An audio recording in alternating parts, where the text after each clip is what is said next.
Bueno, buenas noches, buenas tardes, buenas noches. Les damos la bienvenida.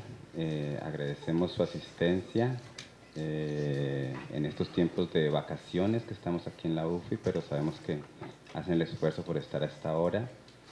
El día de hoy tenemos una actividad que es muy pertinente con la situación que está pasando en este momento en Colombia. En Colombia tenemos desde hace una semana un paro agrario en todo el país.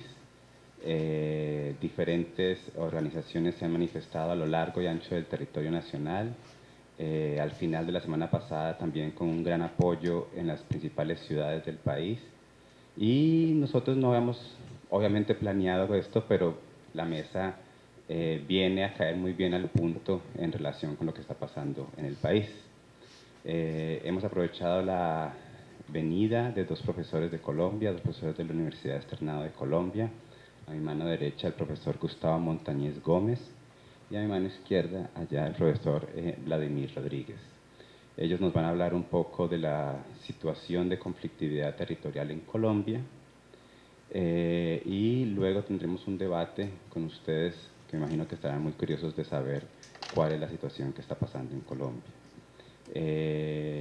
Voy a darle primero la palabra al profesor Carlos Walter, que va a dar un saludo formal de parte del LEMTO, del programa de posgrado en Geografía, y después presentaré ya más directamente a los dos profesores invitados. Boa noite a todas e a todos.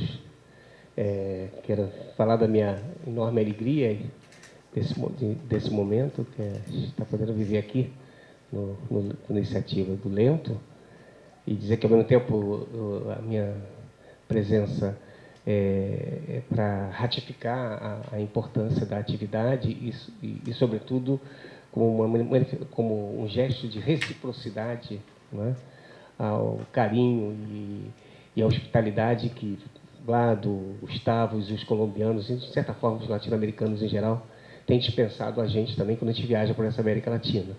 Então, seria, na verdade, extremamente deselegante da minha parte, eu já estava vivendo uma semana extremamente intensa, tensa, né? Ontem eu me dei conta que às 6 horas da manhã eu estava levando a Catherine Walsh e o Edgar Lander no aeroporto, né? Então, eu voltei todo feliz, 7 horas da manhã, de domingo, né? Quando eu me dei conta na agenda que eu tinha um debate sobre o Chile ontem lá, que estava lá o Hugo estava lá, e os dois Hugos aqui, aliás, Lina também estava, Aline, enfim. Mas eu queria registrar, sobretudo, não só a presença formal, mas também que tanto Gustavo como Vladimir entendessem o respeito por vocês, pelo trabalho que fazem sobretudo, porque pode estender para muitos de nós aqui, né, que dos que não somos colombianos, né, a importância de compreender a complexidade desse país, né, que eu continuo mantendo a tese de que cada país latino-americano, né, ilumina uma das facetas de nós todos latino-americanos, né? Às vezes determinados países abrem caminhos, né, como se fosse a América Latina fosse feita de fractais, né? E cada um, se você pegar cada um deles, é uma dimensão de nós que muitas vezes nós nem entendemos, passamos a entender melhor nós mesmos brasileiros quando percebemos a nossa dimensão colombiana. Ou nós mesmos quando começamos a entender a nossa dimensão chilena, né? E são entradas, né, que é próprias, mas que no fundo a gente vai ver que é de nós. E para os brasileiros em particular, há uma frase que eu tenho repetido muitas vezes, que o Brasil é talvez o país que mais está de costas, mais está de espaldas, né, para a América Latina, é que o Brasil está condenado a se integrar na América Latina, né? Condenado pelo bem ou se integra pelo bem, ou seja, fazendo um esforço de uma integração mais equitativa, né, mais horizontal, né, coisa que não está acontecendo, né? Ou então, necessariamente, vai se integrar pelo mal, pela pobreza, pela desigualdade, e, obviamente, a tendência é a migração para quem é mais rico, e, obviamente, a migração da pobreza, né? Enfim, de todas essas contradições que a gente já está começando a observar nas nossas cidades, inclusive com trabalho escravo estendidos a populações que vêm da América Latina para cá, né? Então, saudar a todos vocês, sobretudo os colegas do Lento também, que entenderam a importância desse momento, e passar a palavra a quem tem que falar mesmo, que é o Vladimir e Gustavo, e agradecendo enormemente a disposição de vocês estar aqui entre nós outros, né? Essa palavra é belíssima dos espanhóis, né, que nós em português não temos, né? Nós outros, né, que é lindíssimo, né? Graças. Gracias, profesor Carlos Walter. Antes de pasar la palabra a los dos profesores invitados, quisiera hacer unos agradecimientos formales, especialmente en primer momento a la UNITV de la UFI, que está haciendo el filmaje de la mesa de hoy. En segundo lugar, al LEMTO, al Laboratorio de Estudios de Movimientos Sociales y Territorialidades, que fue quien gestionó este espacio, y al programa de posgraduación en Geografía, que fue también que permitió viabilizar este espacio. Siendo así, entonces le voy a dar la palabra al profesor Gustavo Montañez Gómez. Él es profesor, investigador de la Universidad Externado de Colombia y nos va a hacer una ponencia sobre escenarios y lógicas espaciales y territoriales de la acumulación capitalista reciente en la oligarquía colombiana.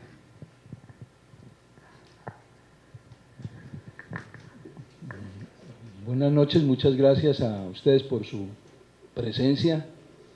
Y quiero decir que la semana pasada, como en otras oportunidades que he venido a Brasil, la hospitalidad y la grandeza académica me han hecho, y nos han hecho, podría decir, pasar unos días muy agradables, muy entusiastas. Me complace también estar hoy en una sala como estas, que lleva el nombre de Milton Santos, que fue mi amigo, fue quien me invitó por primera vez a Brasil hace ya bastantes años. Y hace unos 3 años, creo, tuve la oportunidad de conocer a Carlos Porto, quien, a diferencia de lo que ocurría en Colombia, que se habían abandonado los estudios agrarios, incluso en la Universidad Nacional, solamente una universidad privada mantenía con cierta fuerza los estudios agrarios. Carlos Porto nos hizo reencontrarnos con algo que ha sido central en la historia de Colombia. Quiero agradecer también a Nilsson, quien nos ha recibido muy gratamente en su casa, y varios de ustedes con quien nos encontramos previamente. Para nosotros, los geógrafos colombianos, Brasil es un referente muy importante. Por eso, de nuevo, muchas gracias, Carlos, muchas gracias, Nilsson, por recibirnos, y a ustedes. Yo quiero empezar por, sobre todo para quienes no son de Colombia, señalar unos puntos que hacen parte del contexto para poder entender algunas de las cosas que ocurren en Colombia, a diferencia de lo que ocurre en otras partes de América Latina. Punto 1. Colombia lleva más de 60 años en un conflicto armado cuyas raíces se ubican en la tierra. No tengo tiempo de desarrollar más, pero ese es un punto central. Los pactos que hubo, que dieron origen a la Constitución del 91, se hicieron con grupos principalmente de origen urbano, con grupos armados de origen urbano. Pero los grupos de origen rural, los grupos armados de origen rural, todavía se mantienen en la lucha. Tercer punto, el de la Constitución del 95, del 91, fue una constitución que se llenó de derechos, de muchos derechos, pero que admitió en su articulado, admitió que el Estado no debía meterse en el manejo económico directo, en la operación de la economía. Es decir, fue una constitución que tiene por un lado derechos, reconocimiento de derechos, pero por otro lado admite la ideología neoliberal, ¿sí? A tal punto que la operación de los servicios públicos no puede hacerse por fuera de la libre competencia. Nosotros no hemos tenido gobiernos post-neoliberales. Siguen los gobiernos neoliberales en el poder. Nosotros no firmamos el ALCA pero el gobierno sí empezó a firmar TLCs bilaterales con Estados Unidos, con Corea, con la Unión Europea, etc. Nosotros desde los años 70 empezamos el desmonte del sector agrario importando alimentos en grandes cantidades, y hoy día buena parte de lo que ocurre en el campo y del levantamiento, del paro de la semana pasada y de los movimientos que todavía persisten y persistirán, tienen que ver con la destrucción del aparato productivo que el país había construido pues, a lo largo de su historia. Uno de los cultivos emblemáticos nuestros, como era el café, está en plena bancarrota, es un desastre completo en todo el país. Al igual que en otros países de América Latina, la desindustrialización hace parte de la caracterización que hoy día hacemos de Colombia. Nos llegó un poco tarde, pero llegó, al fin y al cabo, el modelo de los agronegocios y del extractivismo. Y buena parte de los proyectos que hoy día se plantean tienen como centro de la política el extractivismo y el agronegocio. Como efecto de todo eso,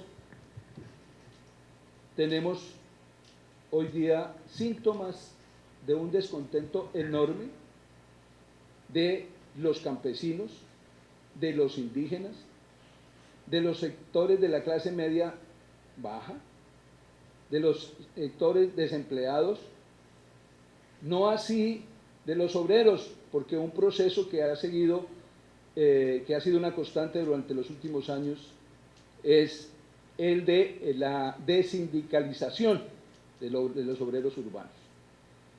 Por eso no es extraño que en la mayoría de las movilizaciones no tengamos obreros participando. Hasta ahí yo quería dejar esos elementos de contexto para que se puedan entender algunas de las diferencias entre Colombia, pero también continuidades que hay con otros países de América Latina.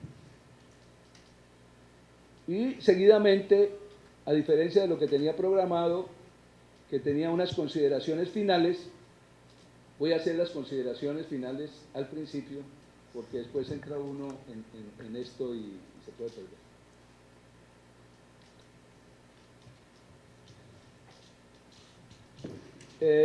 La primera es que Colombia consolida algo que inició Brasil, el modelo de la llamada transición energética.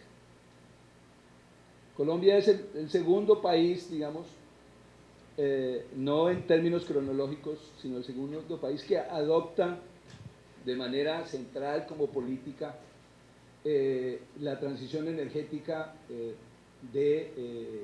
por política de los agrocombustibles en Colombia a partir de la palma africana. Colombia se volvió un imitador de Brasil en política.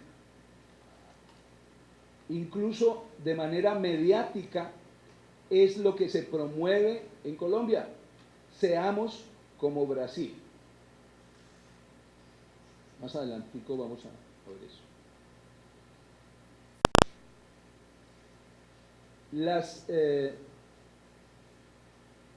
La expansión del agronegocio se ha hecho sobre áreas de campesinos, de colonos, y se ha hecho sobre la base de grupos armados que desplazan por violencia a miles de campesinos, mestizos, negros e indígenas en las vertientes bajas de las cordilleras hacia el Amazonas. Ahora vamos a ver un mapa, hacia Urabá, hacia Orinoco y a otros valles interandinos. Hacia allá se han expandido los agronegocios.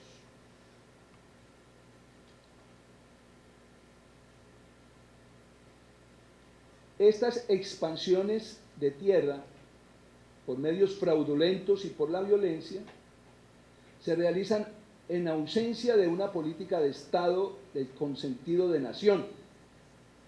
La idea de construcción de nación la echó por la borda el neoliberalismo y hoy día prácticamente el único sentido de la política es conseguir divisas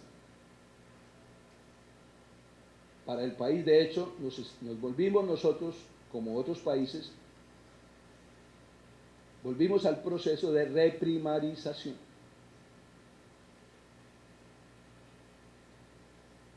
Pese a que en los años 90, producto de la nueva Constitución, se creó un Ministerio del Medio Ambiente que en sus primeros 10 años generó expectativas importantes.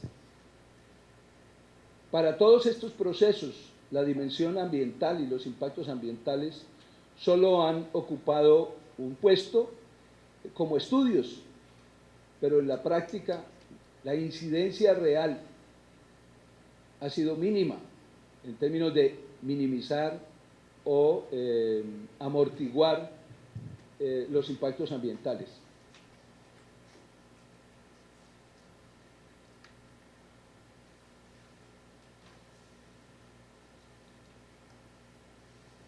Colombia, al igual que otros países, utiliza la tecnología y la investigación tecnológica, ya sea aislada o en asocio con otros países, para generar nuevas condiciones de control de las nuevas áreas hacia donde se expande la frontera agrícola. Un ejemplo es el que vamos a presentar, que se inspira en el cerrado brasileño.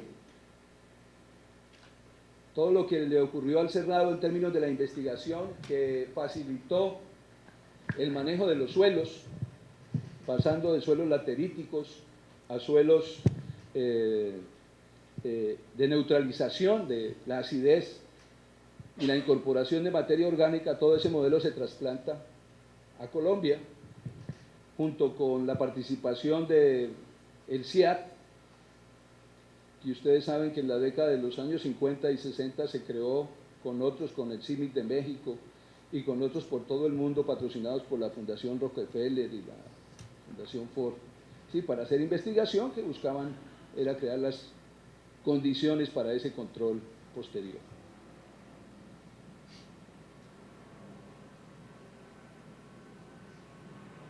La reforma agraria ha sido uno de los temas más trajinados y frustrados de Colombia desde el siglo XIX, y en el siglo XX a cada reforma le ha seguido una contrarreforma agraria.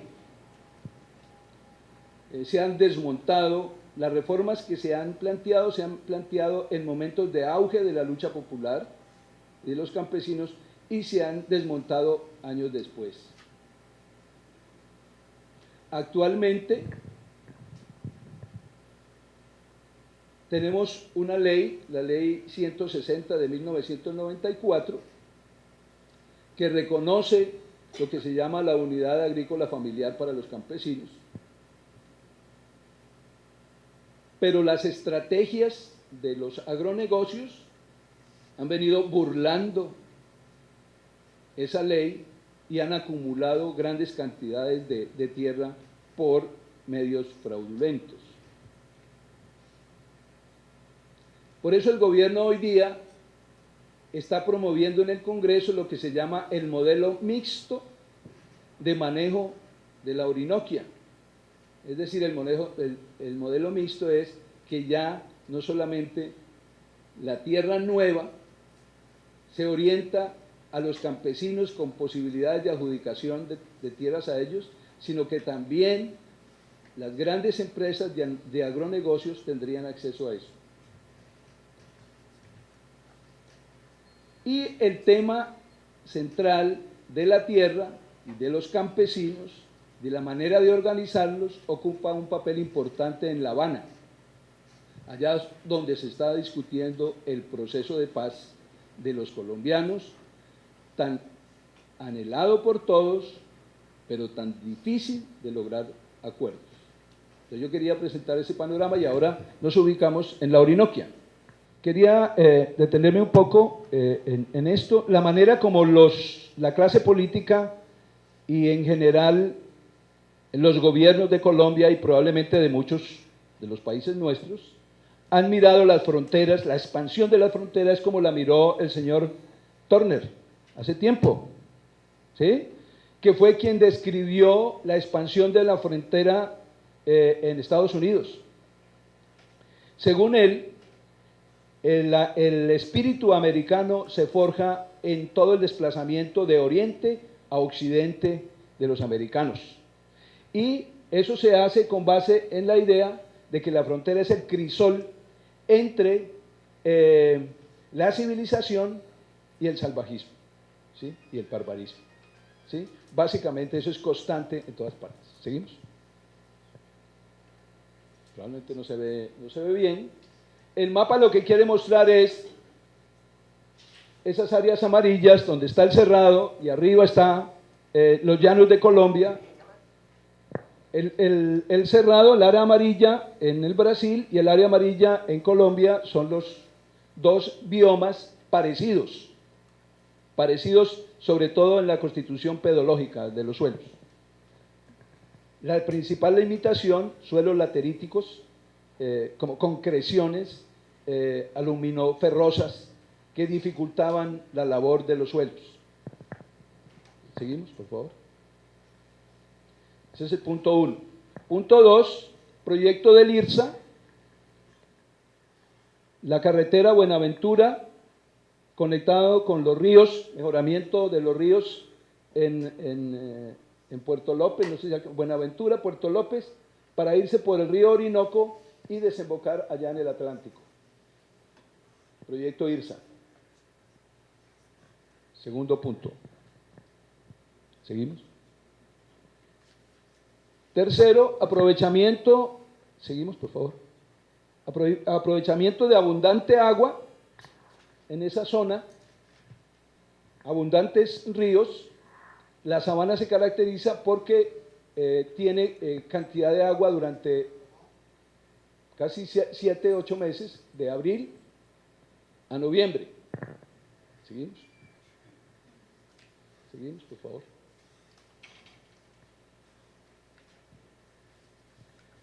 En la sabana, entonces, seguimos, por favor. En la sabana se distinguen 3 grandes condiciones de paisaje. 1, el piedemonte. 2, un área que se inunda durante esos meses, de abril a noviembre, que se llama sabana inundable. Seguimos.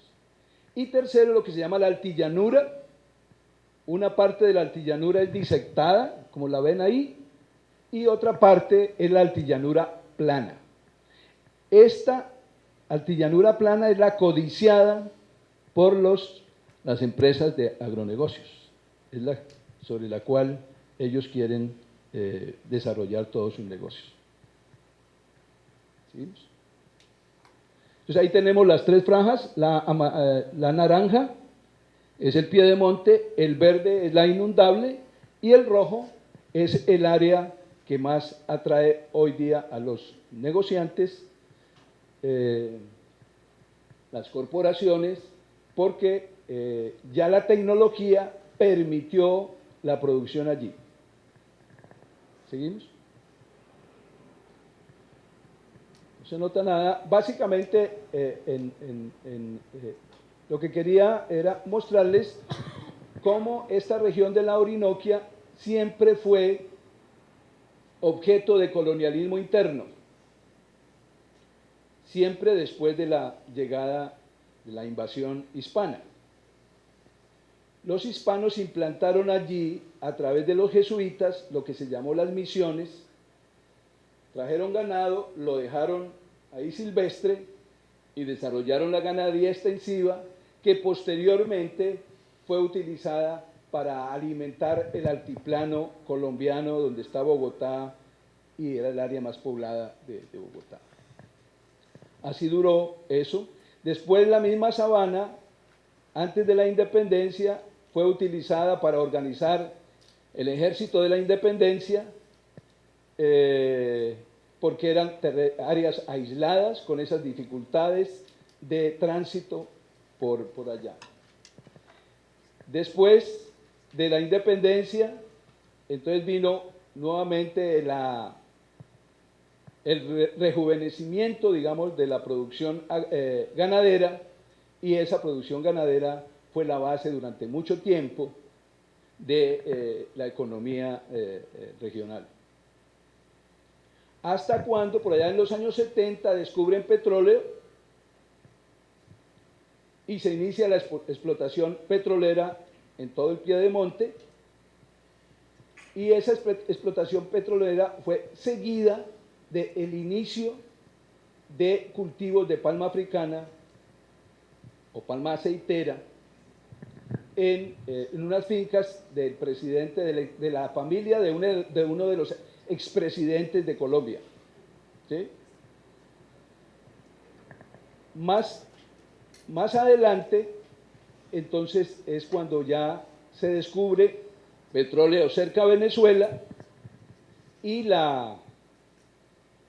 el interés de las corporaciones internacionales del petróleo aumenta, y entonces empiezan a abrir cantidad de pozos petroleros, como ya vamos a ver. Esta área, allá que ven ustedes, en la misma zona, muestra los resguardos indígenas,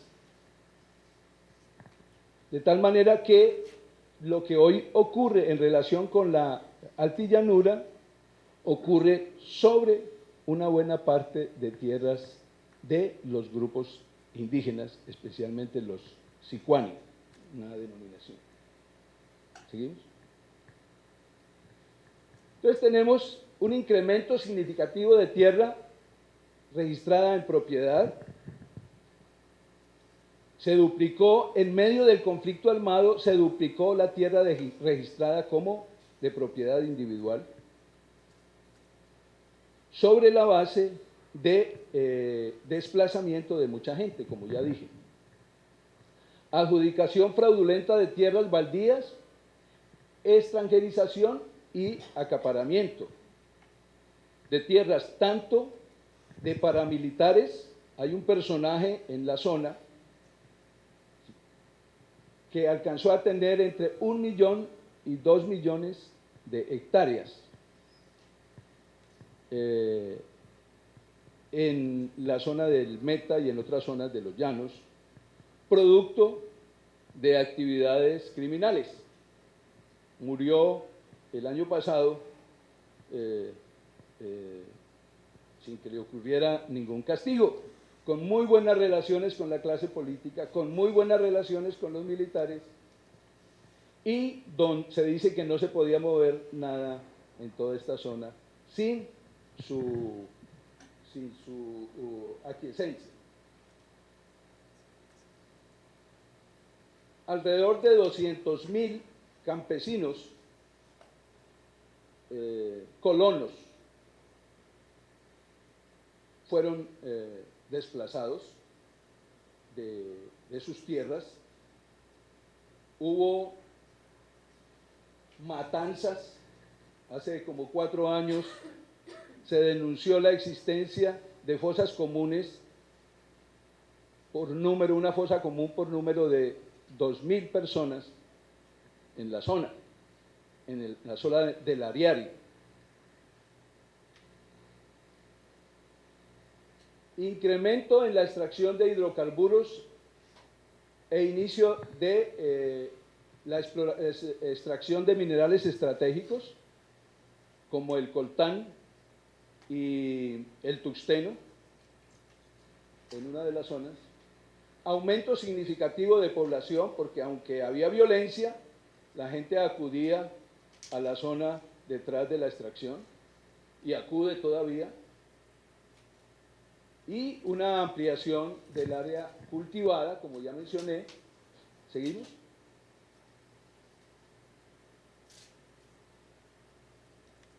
Se mantiene todavía una porción importante de área cultivada en narcotráfico, en coca principalmente.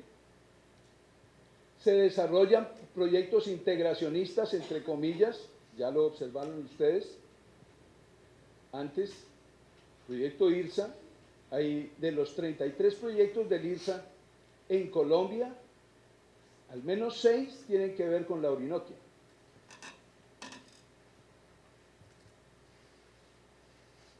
Hay una metropolización de la zona del llano cercana a Bogotá como producto del acortamiento de la distancia en tiempo entre Bogotá y el llano. Se han desplegado allí actividades de fin de semana turísticas, etcétera, un nuevo negocio en la zona.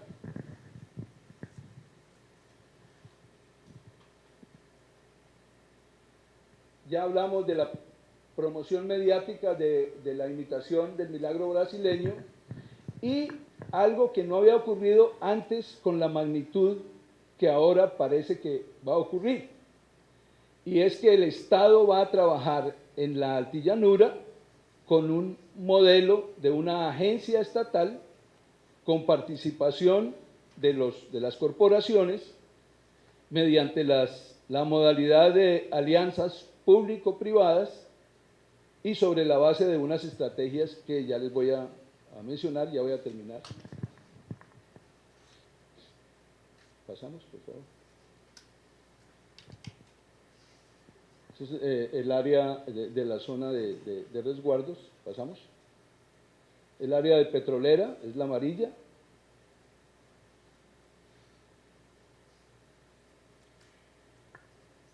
Antes, por favor.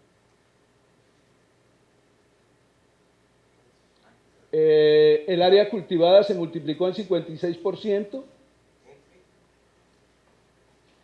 La región produce el 56% del petróleo nacional. ¿Seguimos?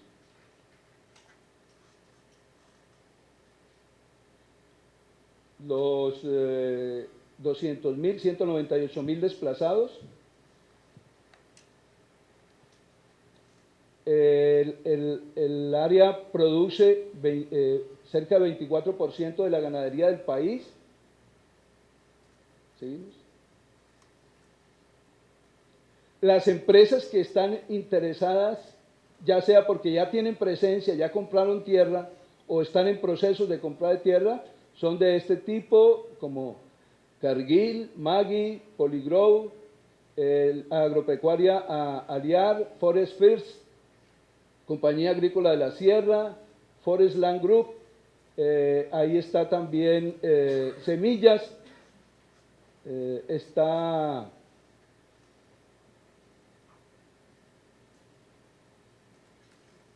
Global Forest Partners, en fin, un ejemplo de la cantidad de empresas que están allí metidas en este proceso. Inversiones Manuelita también.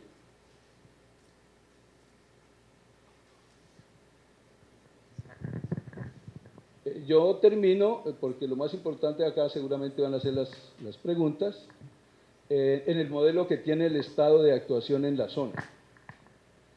Primero, una agencia para el desarrollo de la altillanura. Segundo, la idea de un ordenamiento territorial de la zona, con lo cual pretenden abrir el camino frente a las críticas de impacto ambiental. El tercer eje de la acción del Estado es la consolidación de la seguridad y orden público. De hecho, allí hay una instalación del ejército, un batallón en la zona. El cuarto eje es la infraestructura de transporte y logística, relacionado con los macroproyectos integracionistas. El siguiente es ciencia y tecnología. El siguiente es la conformación de núcleos urbanos que allí no existen. Usted se imagina alrededor de 5 millones de hectáreas con trabajadores. ¿Cuántos trabajadores van a ser? ¿Cómo van a vivir? En una zona relativamente aislada, donde no hay una experiencia institucional. ¿Quién las va a construir?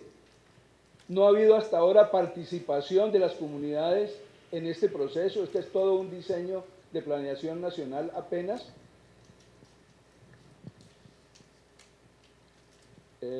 Una estrategia de formación de capital humano y una estrategia que se llama Desarrollo de las Comunidades Indígenas. Llevan 2 años y medio diseñando un proyecto COMPES, un documento COMPES. Todavía no lo han podido terminar desde el año 2010,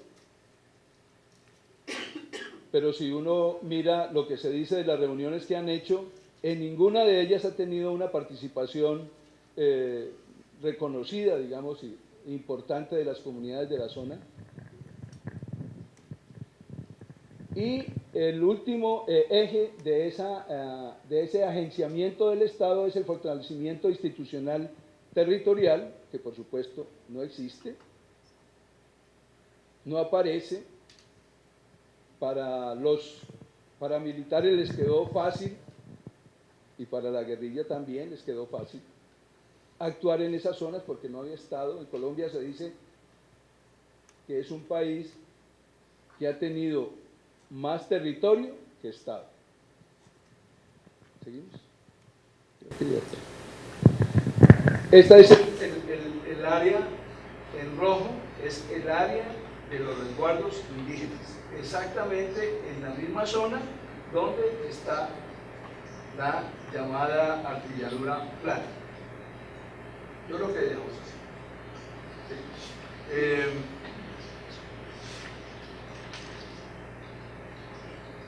¿Qué es lo que yo puedo concluir? En todo lo que ha desarrollado Quijano, lo que ha desarrollado Carlos, aparece una definición acerca del poder, del patrón de poder en América Latina. Podría decir que la Orinoquia colombiana ejemplifica ese complejo de lo técnico, científico, militar, colonial, fosilista, ¿sí?, moderno, corporativo, ¿sí? Es como un laboratorio de esa acción del patrón de poder que podría concluir. Podríamos preguntarles, bueno, ¿y no ha habido movilización social en relación a esto? Yo creo que especialmente en los llanos la movilización social ha estado tímida todavía, pero porque la violencia ha sido realizada.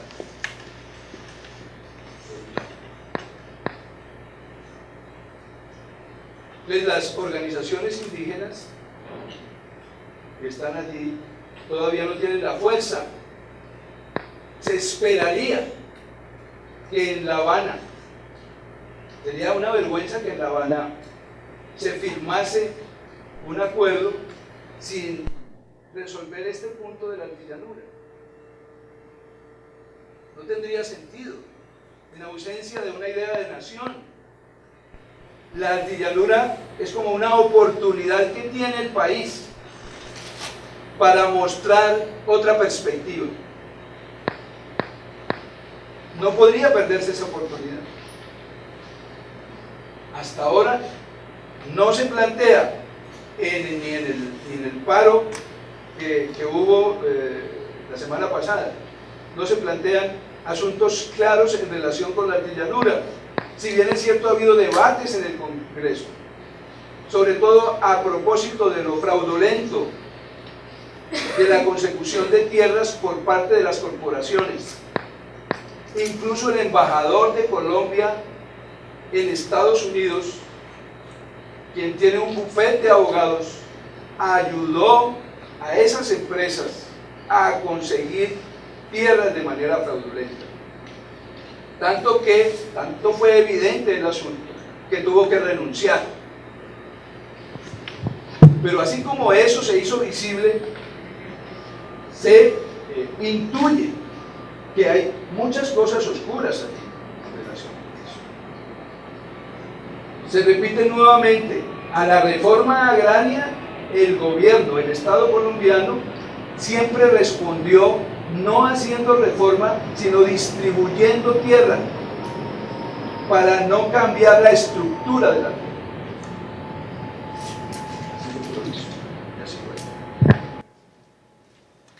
Profesor Gustavo Montañez. Le doy la palabra al profesor Vladimir Rodríguez, quien nos va a dar una conversación sobre la geopolítica interna de ordenamiento territorial, territorialidad campesina y zonas de reserva campesina. La modalidad es saber un poco aquí, Vladimir va a hablar otros 30 minutos y luego vamos a dar apertura a un espacio de preguntas y debate. Entonces, le doy la palabra, Vladimir.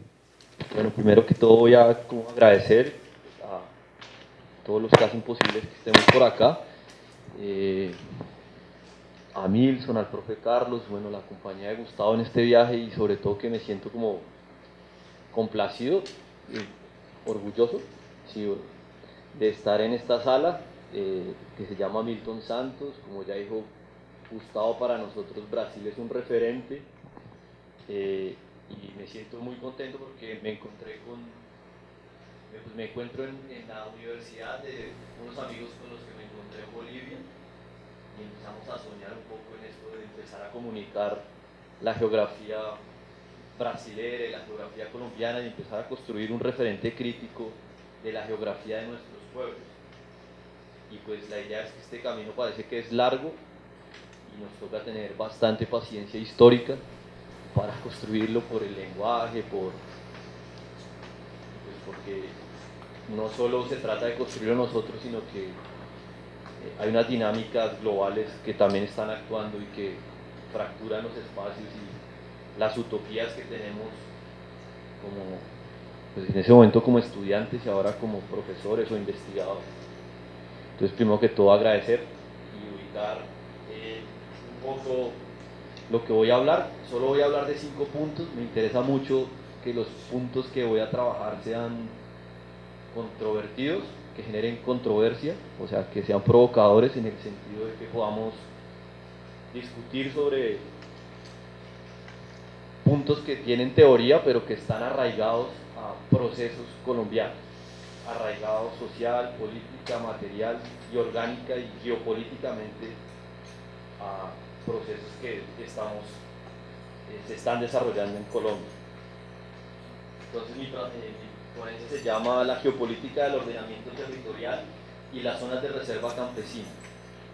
Lo primero es por qué trae la geopolítica a este momento, o por qué hablar de geopolítica, y si la geopolítica se consideró en buena medida como una perspectiva que le hizo mucho daño, pues ¿por qué traer eso?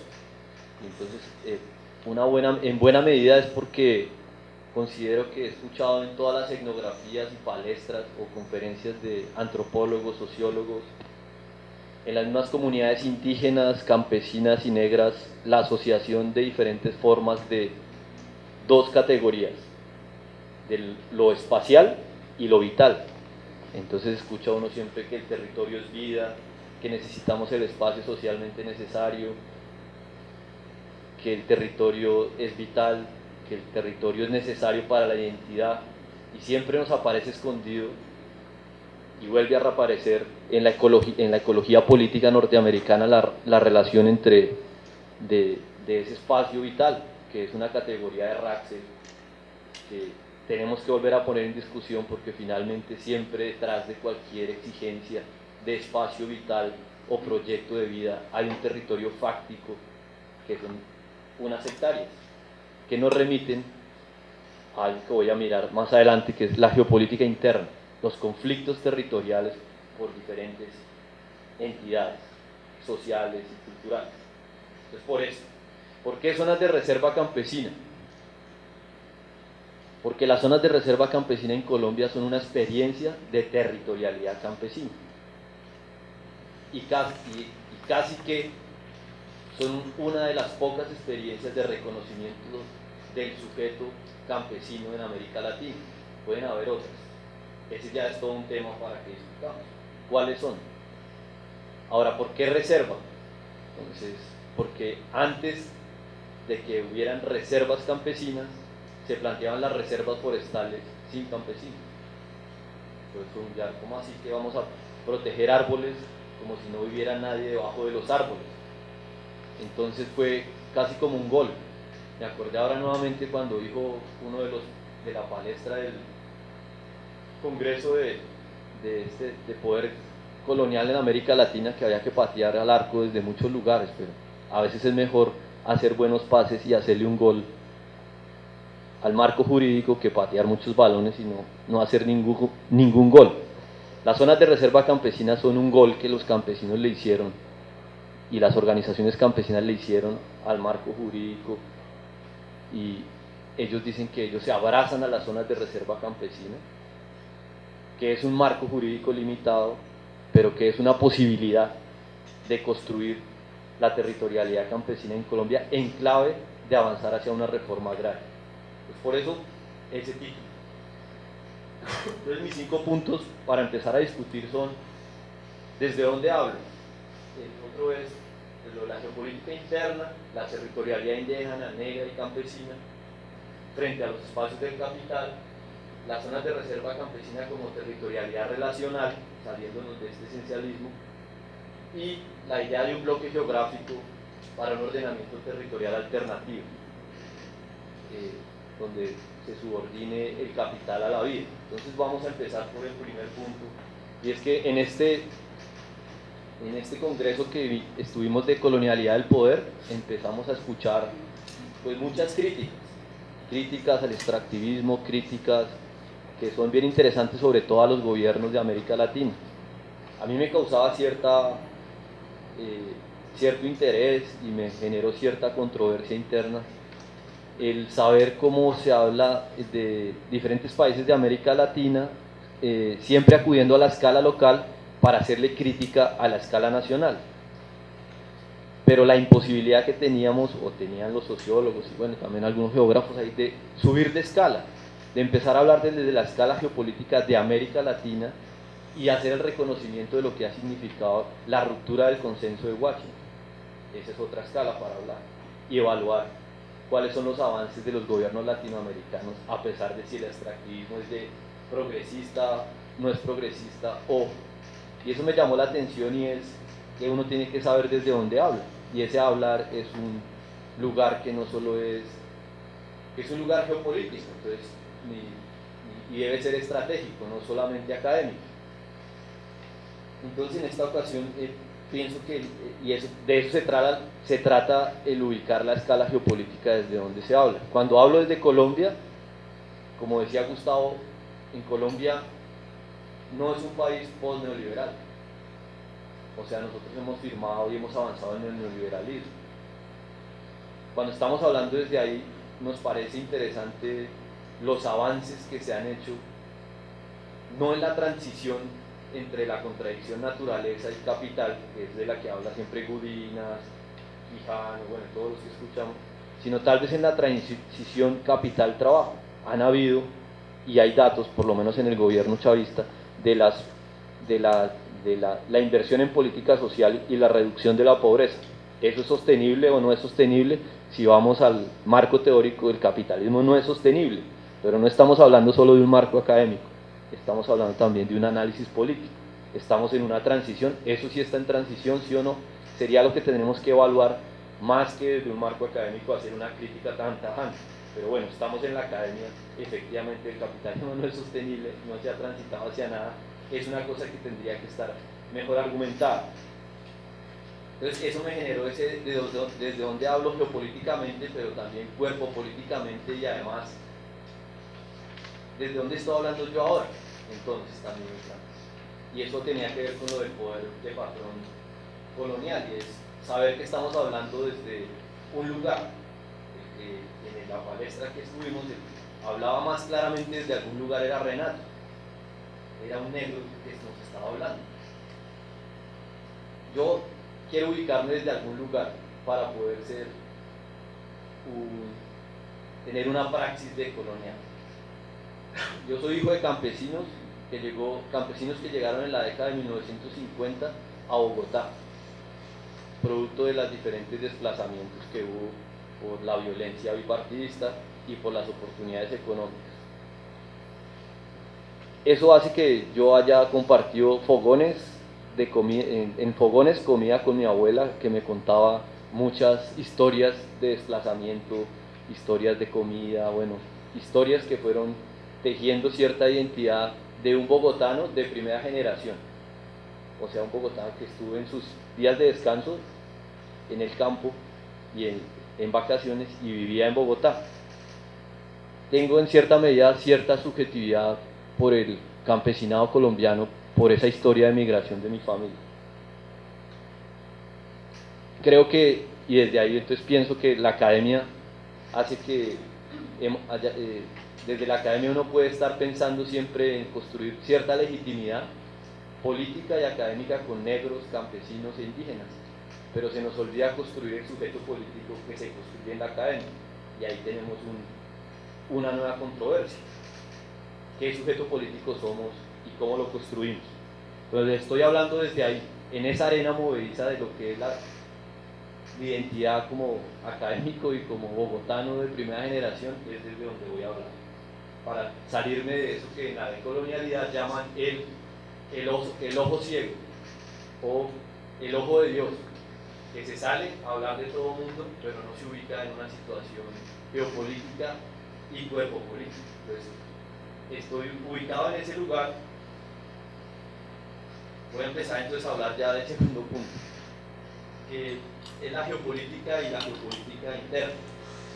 Entonces hay toda una discusión sobre lo de la geopolítica y el espacio vital y lo que fue el determinismo espacial y el determinismo biológico para plantear la teoría del Estado y empezar a ampliarse desde la relación que hubo entre el espíritu alemán y la necesidad de expansión de una nación por su espíritu y su alta moral.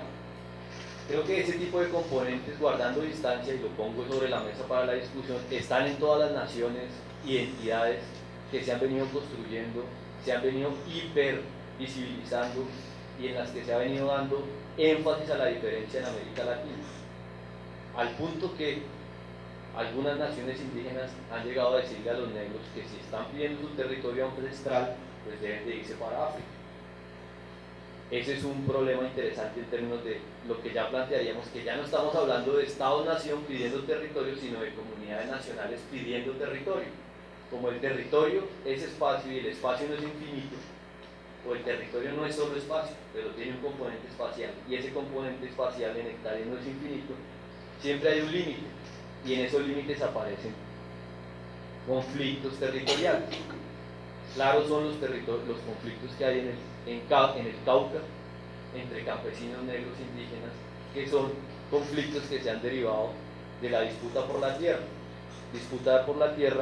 que ha estado asociada al reconocimiento de identidades negras e indígenas que posibilitan por vía del reconocimiento étnico y cultural el acceso al territorio, lo que implica que los que no tienen etnia no tienen cultura, y vuelvo y subrayo, todas estas palabras son puestas para la controversia. Entonces, si no hay etnia no hay cultura, si no hay cultura no hay reconocimiento, por tanto no hay derecho a acceso a la tierra. Eso ha creado un problema grande, porque como decía Gustavo nuevamente, algunos de los que se sentaron en la Constitución del 91 en Colombia lograron acceder a ese reconocimiento, otros no. Esos otros no, en buena parte, son los campesinos. Por eso los campesinos se están abrazando a las zonas de reserva campesina, como posibilidad de reconocimiento, no solo de la tierra y no solo del territorio, sino de su subjetividad, del sujeto campesino. Y esa es una discusión internacional. Entonces, ver el territorio desde los aspectos culturales, identitarios, es importante, pero no podemos dejar de ver lo que implica esto en términos fácticos del espacio y la calidad de las tierras que hay detrás de esos espacios, porque esos constituyen verdaderos conflictos, pues, geopolíticos, de la geopolítica interna, ya no solo entre Estado y nación. Ese es como un punto que que quería trabajar. Entonces, para pasar al tercer punto, entonces en Colombia finalmente hay una territorialidad indígena, una territorialidad negra y una territorialidad campesina que se está haciendo reconocer. Lo que hemos visto ahí es que esas territorialidades no se construyen solas y en sí mismas, sino que se construyen en relación con el Estado, cada una de estas y su reconocimiento, pero también la de los negros en relación con la de los indígenas y los campesinos. Es decir, que cuando uno va a los territorios lo que ve es un entreverado, una mistura de relaciones, no están aislados acá en la cabeza o en la estrategia del esencialismo identitario, que es una estrategia por la que optaron las comunidades negras para acceder a la tierra. Es una estrategia válida porque es política, lo planteó dijo, esto no hay una relación muy estrecha entre el espacio y la identidad, pero es importante reafirmarla porque es estratégicamente política, es una estrategia para acceder a la tierra. Entonces lo que estamos viendo es que esto que ha llevado a los conflictos, y lo están planteando los campesinos, tanto los negros e indígenas que están en el Congreso de los Pueblos, tanto los que están en la Marcha Patriótica, de sentarse a hablar sobre las territorialidades interétnicas o territorialidades interculturales. En esta idea de que hay poblaciones en el Pacífico que están en una cuenca, en la parte alta de la cuenca están los campesinos, en la media los indígenas y en la baja los negros. Entonces, lo que se hace arriba se siente abajo. Si acá se cultiva coca y se usan insumos, acá se están comiendo los insumos de la coca. El río no está pensando hacia dónde corre, si está donde los indígenas o si está donde los negros. Hay un modo de vida entreverado y arraigado a la naturaleza. Entonces es necesario pensar, si metemos los procesos naturales dentro de la reflexión territorial y dentro de la ecología política, todo eso como una argamasa social, como un metabolismo social, y ahí podemos entrar por Foster y bueno. Esa es la necesidad de empezar a pensar en esos territorios indígenas y campesinos de una manera más amplia, pero no solo, sino viendo que hay unos espacios del capital, hay una lógica del capital que subordina esos territorios a la reproducción amplia del capital y a la inversión extranjera, como lo estaba planteando Gustavo, todo lo que está pasando con la niña nueva. Entonces, ahí pasamos al cuarto punto, y es la necesidad de, si los campesinos y negros no han pensado en que tienen una identidad esencial, sino que están relacionados con el mundo, o con lo que están a sus alrededores, con sus vecinos, con los municipios, con los acueductos, es necesario empezar a no volver a los campesinos únicamente un sujeto étnico, además porque no lo pueden ser. Y es la posibilidad de construir una territorialidad relacional. Es decir, que los campesinos no están pensando, como dijo la derecha en el país, en hacer unas republiquetas por fuera del ordenamiento del país, sino que ellos están queriendo ser parte del país, no porque se lo estén inventando, sino porque lo son. El campesinado colombiano abastece el 70% de los alimentos de la ciudad. El campesinado en Bogotá, el 70% de la población es hija, nieta o procede de un lugar campesino. O sea, el campesinado ha ayudado a construir la urbanización en Colombia, hace parte del mercado de trabajo, hace parte del mercado alimentario y refuerza la competitividad que tienen las ciudades. Entonces el campesinado no está aislado, lo que está pidiendo es un reconocimiento. Y ahí implican varias cosas en las que no me voy a extender porque y es que el campesinado está pensando en cómo estas zonas de reserva campesina caben en el ordenamiento político administrativo, en la relación con los municipios, en la relación con las regiones y cómo desde ahí se construyen regiones, en la relación con las ciudades, en la relación con las instituciones y sus figuras territoriales, porque en una zona de reserva campesina puede haber una zona de reserva forestal, puede haber unas titulaciones mineras y todas estas son figuras territoriales del Estado que están aterrizando sobre lugares donde hay territorialidad campesina de facto. Pero también los campesinos están pensando en cómo se ordenan territorios desde la economía, el desarrollo rural y el medio ambiente. y cómo construir también la territorialidad y la cultura campesina. O sea, los campesinos tienen cultura. Y ese es un punto que tendríamos que debatir, a ver cómo es, si sí o no. Pero en los territorios campesinos también se despliegan procesos globales, como la minería y el extractivismo.